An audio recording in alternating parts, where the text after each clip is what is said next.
I'm Stacey Zinn Roberts, and I'm the host of Live Your Passion. My guest today is Sarah Coble. Sarah is a nationally recognized writer. She's an architect, and she has launched a business called Chic.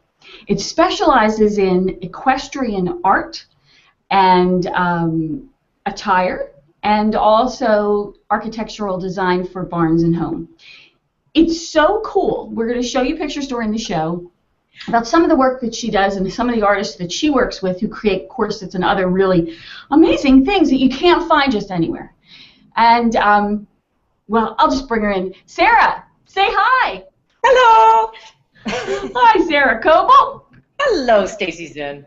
It's good to see you. Always good to see you. Thank you. So, you and I have known each other for a very long time, and Yes. I was thinking about a time when you and I were driving down I-75 in Florida, and you looked over to the left and you said, "Oh, what a pretty barn." Yes. Love barn architecture. Always loved it. I've always loved it. But for me, from a girl from Northeast Philly, I was like, what? So I want you to tell me how this started. Tell me about how, as from a little girl, you loved horses and barns and where this comes from. Okay. My father was an architect, and my mother was an antique dealer. And so I grew up with both. And we had an antique English rocking horse that my mother brought home from England. And I can remember when I was 3, standing on the back of this rocking horse and saying I wanted to be a circus bareback rider. Wow! That's a very defining moment. Now, my mother being the antique a Kentucky girl, and my father being a gambler, if you didn't bother with racehorses, it wasn't legit. So I had to figure out my own way with horses. So I was that weird kid in school who was obsessed with horses. I bought my own pony when I was 10 for $10, and I was the weird kid who always smelled like horses. I was always riding horses. So. But no middle class father wants to have a daughter that was into horses. So I knew pretty early that I was going to have to marry very well, or I was going to have to find something to support my horse habits. So that's why I got a degree in architecture. I thought that I could work as an architect from home or something. I had some vague notion. And keep horses downstairs. Keep horses downstairs? What do you mean keep horses? I had this idea of having, like people live above their business, or the rooms would live above the stables. So I had this idea of having a studio and my barn below. So wouldn't that smell like horse? No. It was all. You have to be very clean. It's true, but it would smell like horses, leather. Okay.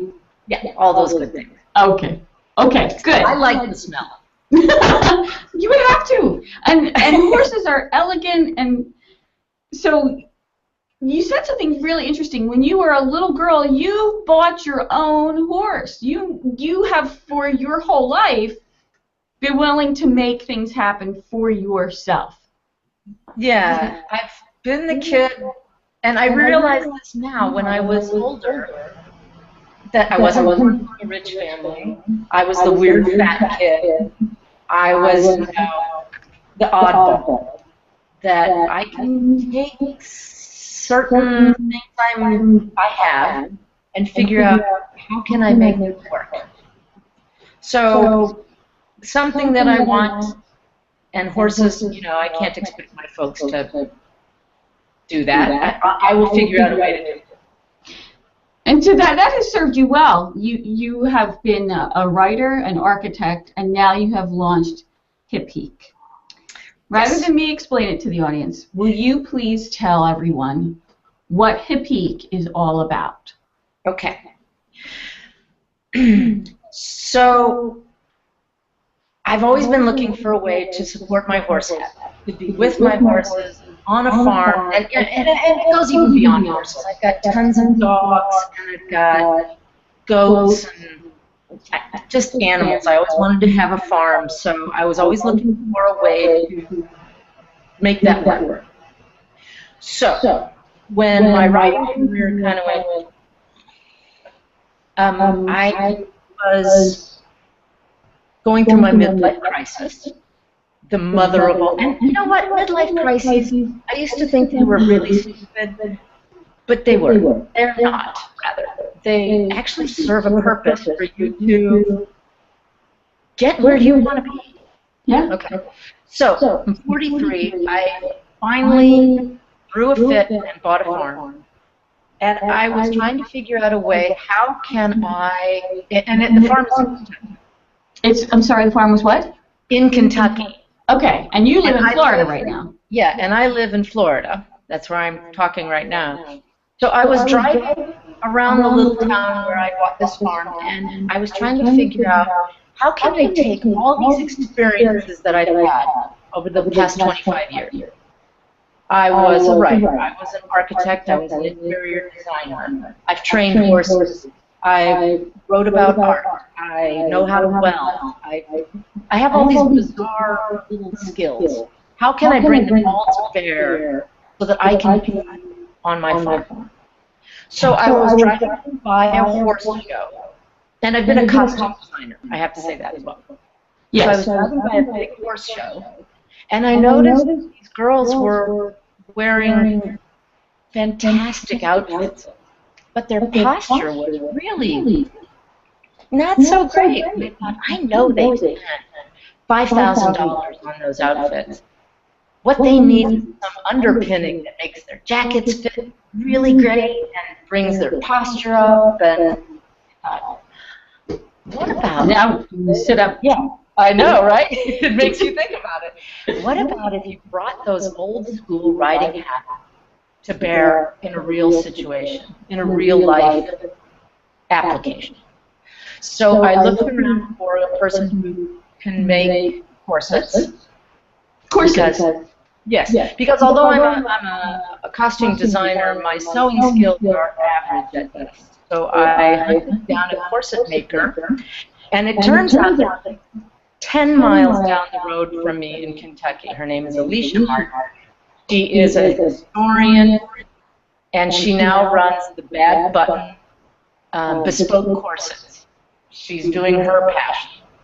She makes the most amazing, obsessive-compulsive corsets. So I wrote her this long email about, wouldn't it be cool if instead of black leather and that fetishy thing, we went for people who were into corsets and a little bit of fetish, but not with that sleazy black patent leather, and So that's how that relationship got started.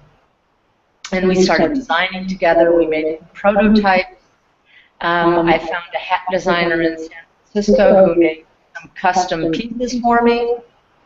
And so we started going to horse shows in these outrageous outfits. And don't we think an elegant spectacle? So it was just a little nugget of Chic, which is, I also wrote about equestrian art. And I have built furniture, and I've been an architect. And I thought, what if we had a showroom that brought all these things together under one roof? Mm-hmm. So that's where I'm going with it, and that's where we're building towards. Okay, so eventually you will have a showroom. Mm-hmm. But right now, you are already up and running with the store online. Yes. Okay.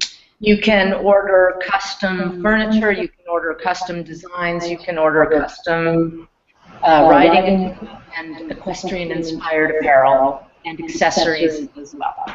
And it's all so gorgeous. So what we're going to do now is we're going to show some pictures of what you can buy at Chic. Okay, so we're going to cut to that. Yes.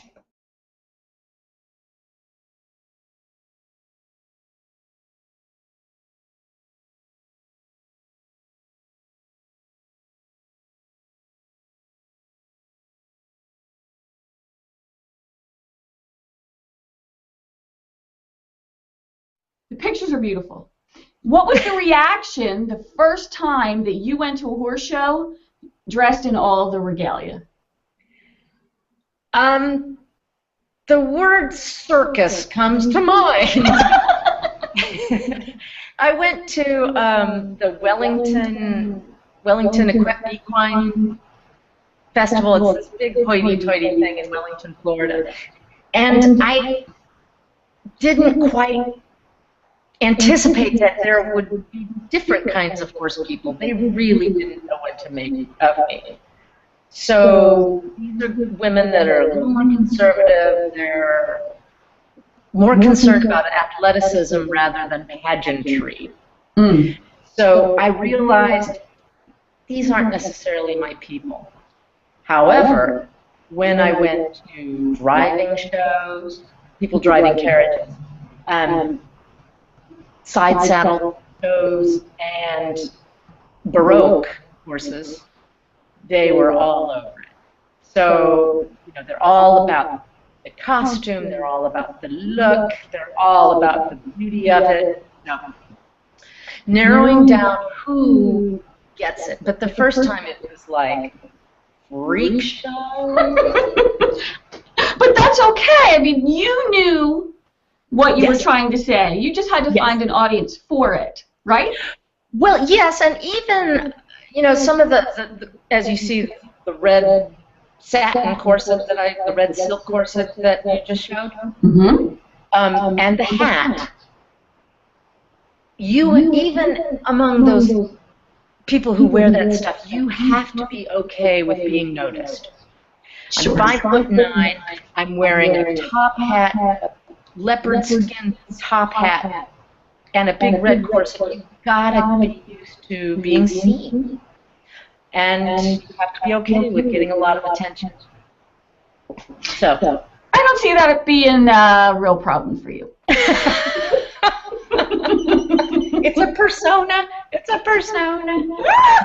So let's talk about that, though. What's the difference with the equestrian wear? What's the difference between fashion and costume, or is there a difference?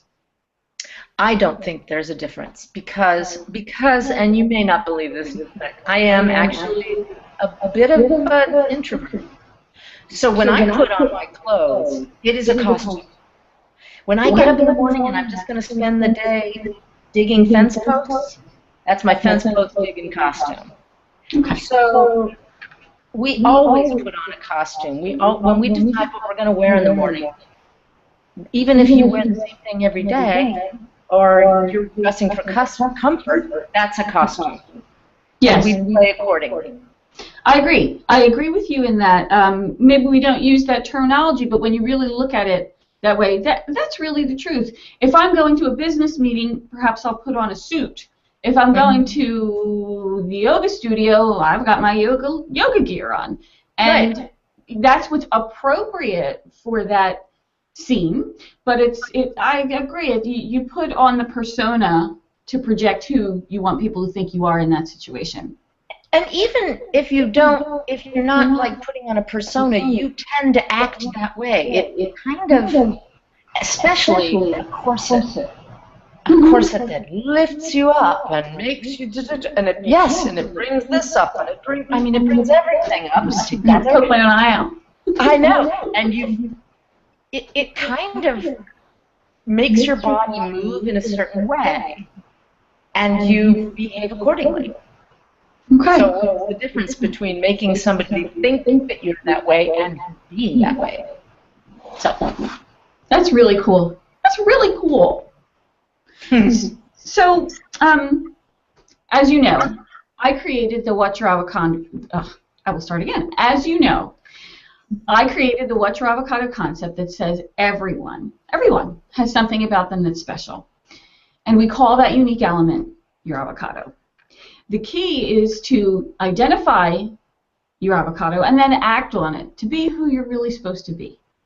So every week I ask my guests to take me to your avocado moment, the aha moment when you knew what you were here to do and how you were going to do it.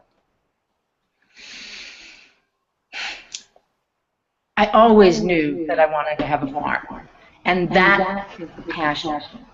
The other things I do are just a way for me to achieve it, to make it beautiful and to make it feasible. So I always knew I wanted to have a farm. However, you're right. For a long time, people or women like me were expected to have a professional career. And why would you want to spend your days tied down to cattle and horses and feeding, you know, my heavens to Betsy, you studied architecture in France. You should be, you know, doing exciting urbane things. I don't mind sitting all day listening to horses munch hay. To me, that's the smell of happiness. So when I realized, you know what, it's okay for me not to want to take off and go to the south of France. I have a farm. Where else could I ever want to be? It was okay for me to do that, and now I'm figuring out how can I make the things that I want to make on my farm, furniture, clothing, a whole lifestyle for people who don't want to live like farmers, but they're on a farm. They like horses. They want that aesthetic, but they're sick of tartan wool. So how do I get the things that I want to make on my farm into a store or into, you know, into other people's hands? That's when I realized that I'd been in Florida 20 years as a suburban housewife. I just took everything I learned, architecture, costumes, blah, blah, blah, and said, this is what we're going to do. We can do this, to my husband. So, he's an architect. What was his reaction when you said, we can do this? Okay. Good man. And you waited a long time to get your horse, and there's a story for that. You were, again, a self-starter in this. I know that Tim, your husband, helped you, but there was a little bit of finagling in the background for you to get that horse, wasn't there? It is. Well, I had been working in theater as a designer in Chicago, and it was cold. There was a blizzard in May, I think, and I was broke. And Tim hit me at a very weak point, and he said, "If you move to Florida and marry me, I will buy you a horse." And I totally fell for it. That was in 1993, I might add. And so every time I found a horse that was, you know, okay for me to buy, there was always some reason why we couldn't get it. I was pregnant, or too expensive, or it was too far away. You know how Naples is getting more and more spread out. And anyway, 20 years passed. I realized, wait a minute. I've been lured here under false pretenses. So, through the midlife crisis bit, bought the farm, and I bought my own damn horse. So sometimes a girl's got to buy her own damn horse. You're not going to sit around and wait for some guy, as lovely as he is, and as well as he cooks and delicious as his dinners are. If you sit around and expect some guy to buy your horse, you're going to be waiting 20 years. And that's kind of a metaphor for life, right? It is. You got to buy your own damn horse. Yeah. So, as you know, this show is called Live Your Passion, and we've just touched on that. You live your passion now. It took you a while to get here, but everything that you've learned has led to this point. What advice would you give to other people who want to live their passion? Well, don't overstudy it. Just do it. Don't worry about what anybody else thinks. What trends are out there. You know, everyone's saying, oh, it's so trendy to have a farm. Ooh, so mad. But don't, you know, if somebody says, I don't see that you're that kind of person, screw them. Okay. One. Two. Persistence, persistence, persistence.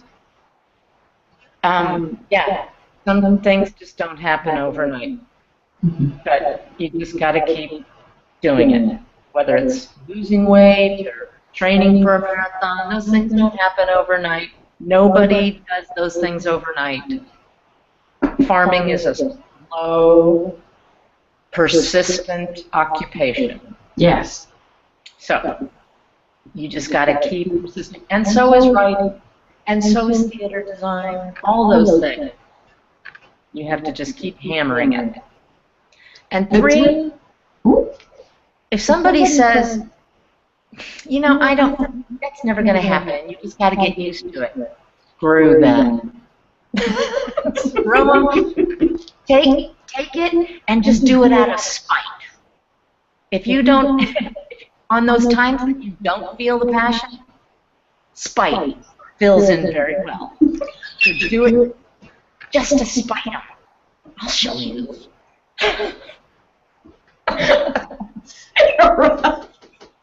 It's true. People are always naysaying about you can't do this and that doesn't seem right for you. And get used to it.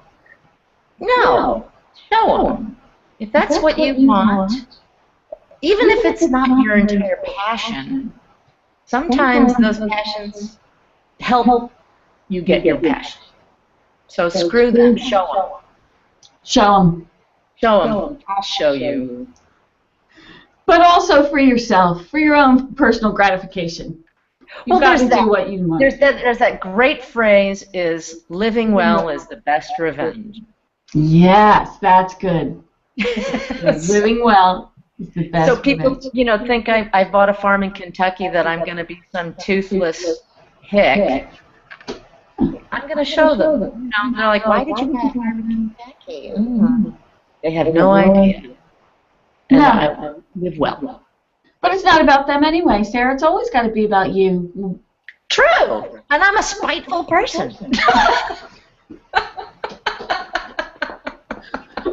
All right. So you've got some shows coming up, right? You've got some places where people actually can interact with Hipique in person. Talk to me about that.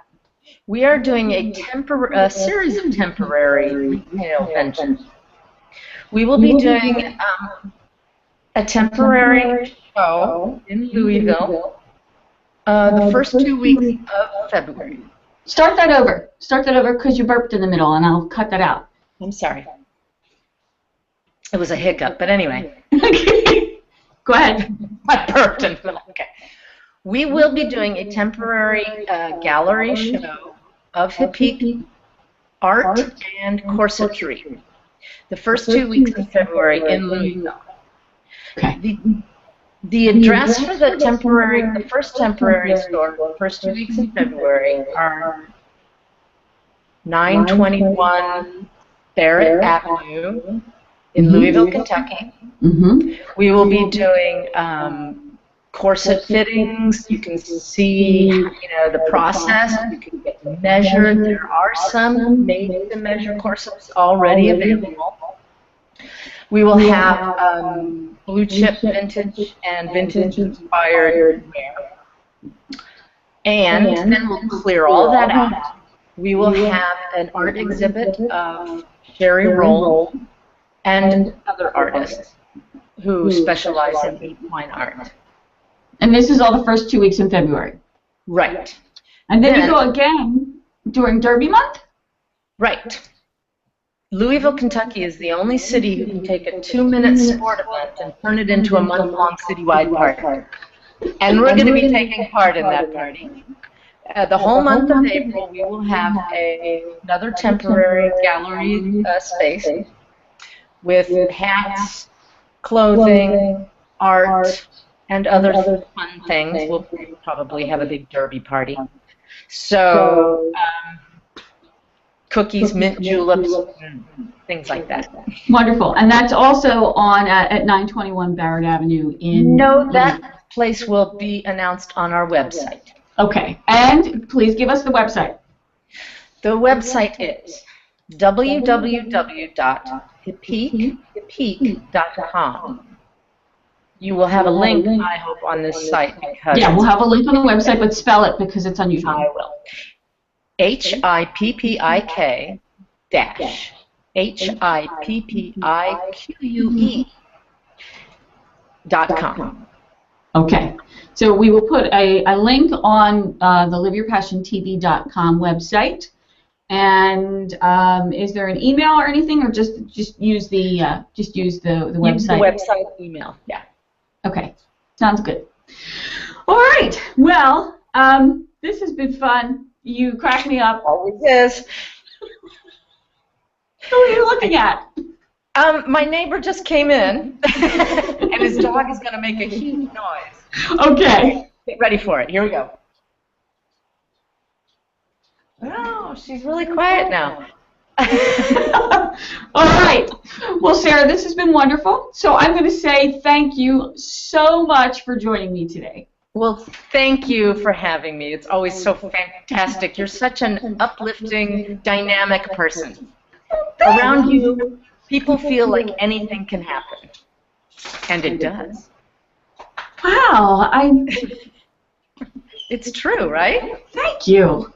Thank you very much. I appreciate that. Wow, Yes. I'm touched. So, let's All make right. things happen. Then I guess I will sign off and say this has been Live Your Passion. I'm Stacey Zen Roberts. Thanks, Bye. Stacey.